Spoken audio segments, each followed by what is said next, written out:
Habang naglo-load ako, shoutout sa mga idolo, Joffrey Ramos, Dennis Calapatid, Mr. Nobody, 1601, Alan Flores, at syempre kay Sir Katzman 24 ng Kingdom of Saudi Arabia. Sir, ingat ka dyan at maraming salamat sa panunood.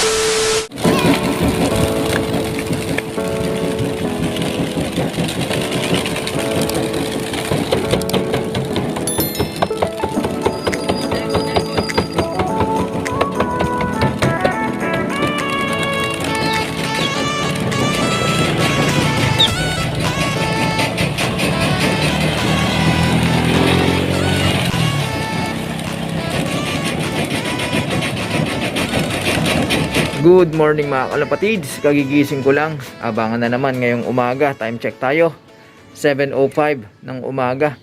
Mahigit 30 minutes na nga nung pinakawalan yung ating mga ibon doon sa release area. San Ildefonso, Bulacan lang naman yung liliparin ng ating mga ibon. More or less 40 kilometers air distance mula dito sa ating kulungan.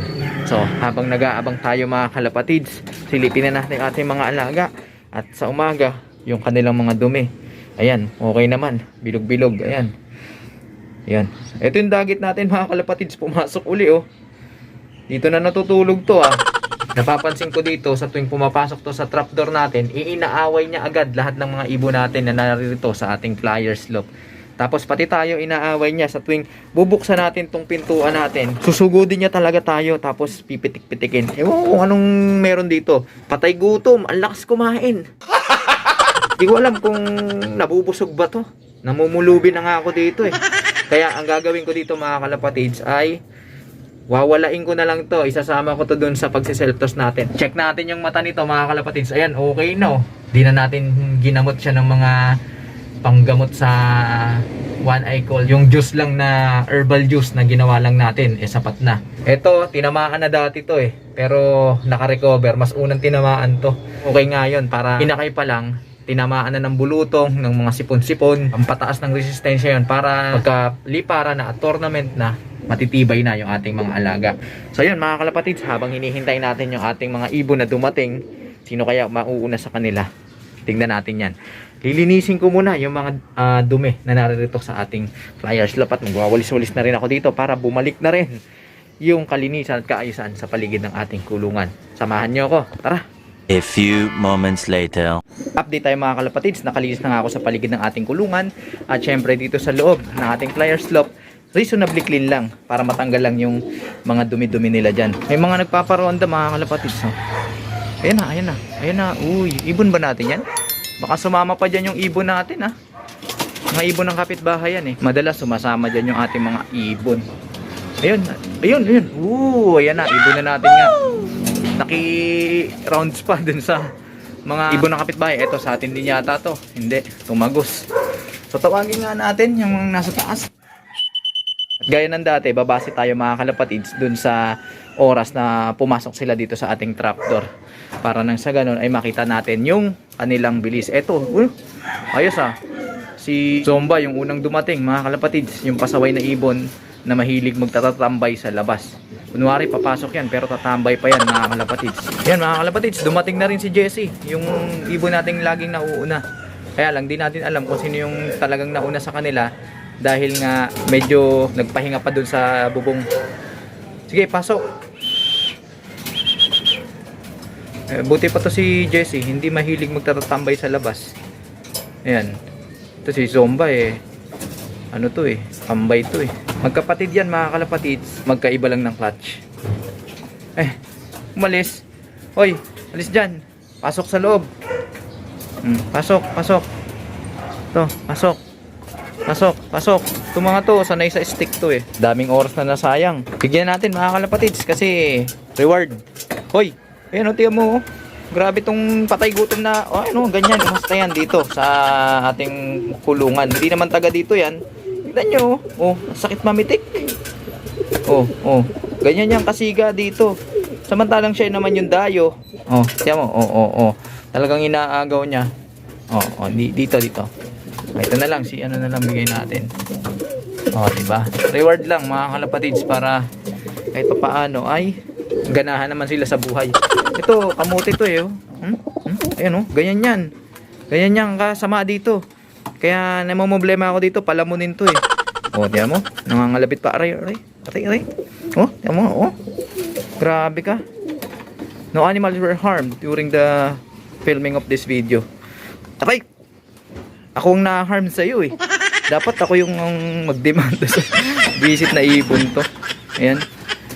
So, hintayin pa natin yung ating mga alagang ibon na paparating. Ayan, mga kalapatids. Ayan, ito, yung blue check. Yung laging nahuhuli. Siya naman ngayon ang nauna dun sa kapatid niya. At yan yung dibdib niya, mukhang may tama, mga kalapatids ha. Ayan o. Nangyari sa'yo, boy. Mukhang may tama yung dibdib. Mamaya sisilipin natin yan, mga kalapatids. Papasukin na natin. Yan. Pasok. Yan. Ganyan. Time check tayo. 7:41. Lagi nakaka-cut off yan eh. Yung isa na hen na lang natin, yung natitira, yung black check. Abangan pa natin, mga kalapatids. Tingnan nyo itong mga patay gutom na to. Oh, reward mo. Dahil umuwi ka. Lagi kang huli. Yan. Sige. Antay-antay pa natin yung isa, mga kalapatids. Samantala, habang hinihintay natin yung isang ibon natin na hanggang ngayon ay hindi pa nakakauwi, gusto kong ipaalam sa inyo, mga kalapatids, yung ating 6 overall champion na naririto, si Angel, yung blue bar na yan na naglilimlim, ay muli nating ililipad, mga kalapatids. Ang plano ko talaga, dapat lilipad talaga siya ngayong north. Kaya lang, ilang beses na pornada yung itlog na gusto nating ikunin sa kanya. Wala pa siyang napoproduce na inakay. Kaya, ayan, pinipilit natin, pinipiga natin na makapag painakay muna siya dito sa ating kulungan. Ina-expect ko na mapipisayan sa August 10. Pinaka-maximum August 10. So yung tournament sa North Race ay magsisimula base dun sa calendar namin dito sa club. Magsisimula ng mga around October first week. So meron pa tayong halos isang buwan na preparasyon para makahabol yung ating ibon na ito.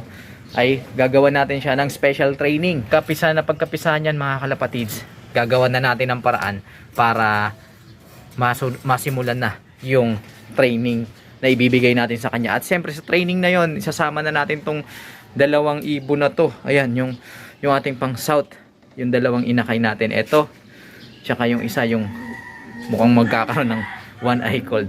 Ayan, tatlo sila. Itong dagit na to, ayan o. Palamunin to dito. Inuubos mo yung patoka ko. Ang yabang-yabang mo pa. Biruin nyo, pagpasok dito sa may trapdoor, umupo agad dun sa may nest nung nangingitlog. Hindi niya naman pwesto yon. Umupo agad dun at pinapaalis niya yung nakapwesto dun. Tingnan nyo kung gaano to kaloko. Wala yata tong moral eh. Walang etiketa. Hindi niya alam yung wild ka yata eh, no? Wala kang disiplina. Barbaro ka. Ayan, mga kalapatids, isasama ko yan. Pero ililigaw natin yan. Kasi nga, palamunin ka lang dito eh. Para malaki yung chance na mahanap mo yung tirahan mo. Kung may tirahan ka ha, bahala ka na sa buhay mo. Siga to eh. Siga. Ayan oh. No animals were harmed during the filming of this video. Hanggang ngayon, wala pa yung ibon natin, mga kalapatids. Mag-aalas 8 na. So hintay-hintay tayo ng kaunti. Mga alas 8. Kung makakauwi man siya, bahala siya sa buhay niya. Diyan kasi masusubok, mga kalapatids, kung talagang may kakayahan yung ating ibon pagdating sa liparan. Wala yan sa itsura, wala yan sa kung ano-ano pa. Kailangan talagang ilipad para magkaalaman na. Ayan na. Yan ang ibon natin. Ayan. Yun, pasok. Yun. Alright. At dahil nga kompleto na yung ating mga alaga, susubuan na natin sila isa-isa ng bawang. And then mamaya-maya kapag nakapagpahinga sila, mga 8:30, pakakainin na natin sila ng sabay-sabay. Ganun din dito sa ating mga alaga sa breeders area. So yun, mga kalapatids, maraming salamat po sa inyong pakikitambay dito sa ating munting channel. At sa mga hindi pa nakapag-subscribe dyan, pindutin nyo ng subscribe button at ang notification bell para nang sa ganun maging updated kayo sa ginagawa nating kwentuhan. Paki-like, comment, share ang video kung yung nagustuhan at pakisuportahan ang ating Facebook page sa pamamagitan ng pag-follow. Doon tayo nakikipag-interact sa ating mga solid supporters at mga nagtatanong. Hanggang sa muli natin pagkikita, mga kalapatids. Aray ko! Ikaw paalam! Ililigaw kita!